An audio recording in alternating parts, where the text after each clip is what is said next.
guys, magtupi naman tayo ng mga damit at ilagay natin sa mga cabinet. Thank you for... Ayan guys, ako ng namin ng mga damit. Maglalagay ako sa cabinet. Ayan o. Kasi galit yung tatay namin kagabi dahil naghanap siya ng pajama niya, hindi siya nakahanap. Sabi niya, anong ginawa mo? Sabi niya, nakaupo ka na lang maghapon. Sabi niya, hindi niya alam, nakikipag-chat ako sa Pilipinas dahil nag-update ako kung maano na yung sa politika ba. Pasensya. Ngayon, ano ko ulit, ano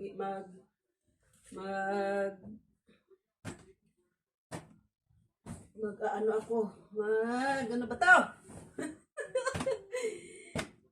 Mag-start ulit akong magtupi. Yan.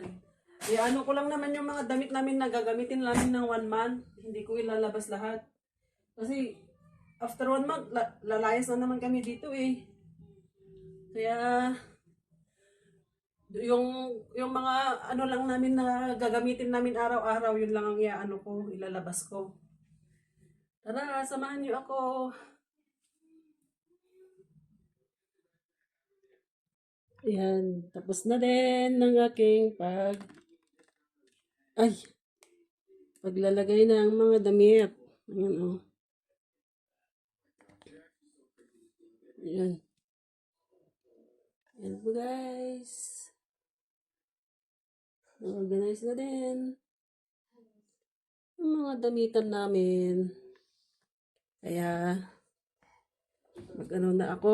mananghalian na din kami. Kasi anong oras na? Hindi pa kami nagtanghalian.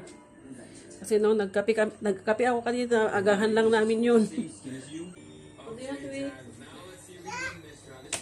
do you want to eat, baby? Gusto daw niya kumain ng chicken hands. Anong ginawa mo na dito?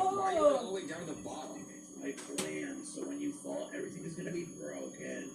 Okay, wait, you're actually setting me up for failure. That's not funny. Oh my gosh, you're actually... Because I really don't want to be grounded for an entire year. Again, I don't really remember, guys. My brother's usually hiding somewhere all the time. Brother, where are you? Are you in the bedroom? Oh, no, guys, we need to hurry up before my dad...